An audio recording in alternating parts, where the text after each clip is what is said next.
দ্বিতীয় টেস্টে বাংলাদেশ একাদশে একটি পরিবর্তন নিয়ে আসলেই ঘুরে দাঁড়াতে পারবে টাইগাররা। এবার সরাসরি জানিয়ে দিলেন ভারতীয় ক্রিকেট এক্সপার্ট সঞ্জয় মাঞ্জরেকর। চেন্নাই টেস্টে প্রত্যাশা থাকলেও তা পূরণ করা হয়নি বাংলাদেশের। 280 রানের হারটা ভারত বাংলাদেশ টেস্টে রানের বিচারে সবচেয়ে বড় হার। নিজেদের প্রত্যাশা কোনোভাবেই পূরণ করতে পারেনি বাংলাদেশ। বোলিং বা ব্যাটিং কোনো বিভাগেই টাইগারদের খুব একটা স্বাচ্ছন্দ্যে দেখা যায়নি। আর এই জয় দিয়ে ভারত নিশ্চিত করেছে ঘরের মাঠে টানা 18 টেস্ট সিরিজ অজেয় থাকছে তারা।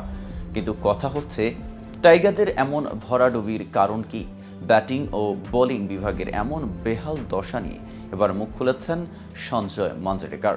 দ্বিতীয় টেস্টে বাংলাদেশ একাদশে যে একটি পরিবর্তন নিয়ে আসতে পারলেই ঘুরে দাঁড়াতে পারবে বাংলাদেশ, এ নিয়ে বিস্তারিত থাকছে প্রতিবেদনের বাকি অংশে। আর কেটিভি ক্রিকেট চ্যানেল থেকে আপনাদের সাথে আছি আমি মেহেদি হাসান। চেন্নাইয়ের উইকেট বিবেচনায় দুই দলই খেলিয়েছে 3 পেসার 2 স্পিনার। কম বেশি সফলও ছিলেন পেসাররা। ভারতের প্রথম ইনিংসে 9 উইকেট তুলে নিয়েছিলেন বাংলাদেশের পেসাররা। আবার বাংলাদেশের ইনিংসে ধস নামিয়েছিলেন 3 ভারতীয় পেসার, জশপ্রীত বুমরাহ, মোহাম্মদ সিরাজ এবং আকাশদীপ। যদিও দ্বিতীয় ইনিংসে অশ্বিন জাদেজার স্পিন জুটি তুলে নিয়েছে বাংলাদেশের 9 উইকেট। সামগ্রিক বিবেচনাতে কানপুর টেস্টের জন্য বাংলাদেশের একাদশে একজন পেসার কমিয়ে একজন স্পিনার বাড়ানোর পরামর্শ দিয়েছেন ভারতের জনপ্রিয় ধারাভাষ্যকার সঞ্জয় মাঞ্জরেকর। তৃতীয় স্পিনার হিসেবে সাবেক এই ভারতীয় ব্যাটারের পছন্দ তাইজুল ইসলাম। ক্রিক ইনফোর এক ভিডিওতে চেন্নাই টেস্টে বাংলাদেশের পারফরমেন্স নিয়ে কথা বলেছেন মাঞ্জরেকর। সেখানে তার মুখে শুরুতেই উঠে এলো বড় রান করতে না পারার কথা। মাঞ্জরেকর বলেন, আমি কেবল ইতিবাচক দিকেই নজর দিতে চাই। ওপেনাররা ভালো অ্যাপ্রোচ স্কিল দেখাতে পেরেছে, তবে যখনই তারা 30 রান করল মনে হয়েছে যেন তাদের মানসিক শক্তি জ্বালিয়ে শেষ হয়ে গেছে। ফলে শেষ 30 রানকে সেঞ্চুরিতে পরিণত করতে হবে।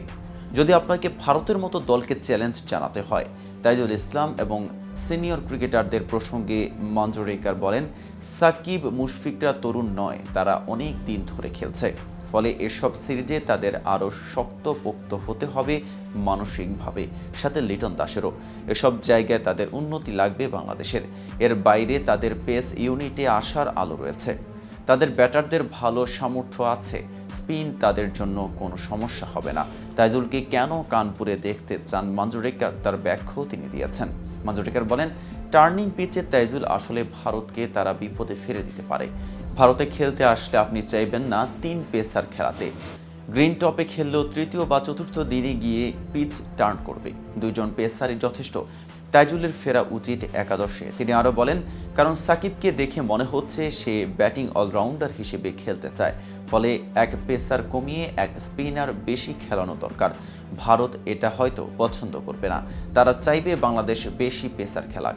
অন্যদিকে বোলার সাকিবকে নিয়ে সাবেক এই ভারতীয় ব্যাটার বলেছেন, তার জন্য একটা বড় সমস্যা হচ্ছে ভারতীয় দলে অনেক বেশি বাঁহাতি ব্যাটার। শীর্ষ 6-এ 3 জনই বাঁহাতি।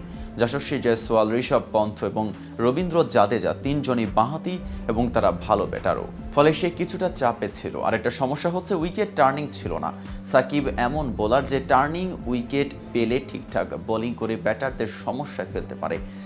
সাকিবের পরিকল্পনা নিয়ে মাঞ্জরেকর বলেন, এই ধরনের উইকেট দেখে এবং প্রতিপক্ষের ব্যাটারদের দেখে হয়তো তার মনে হয়েছে যে তার ব্যাটিং অলরাউন্ডার হিসেবে খেলাটাই বেশি ভালো হবে।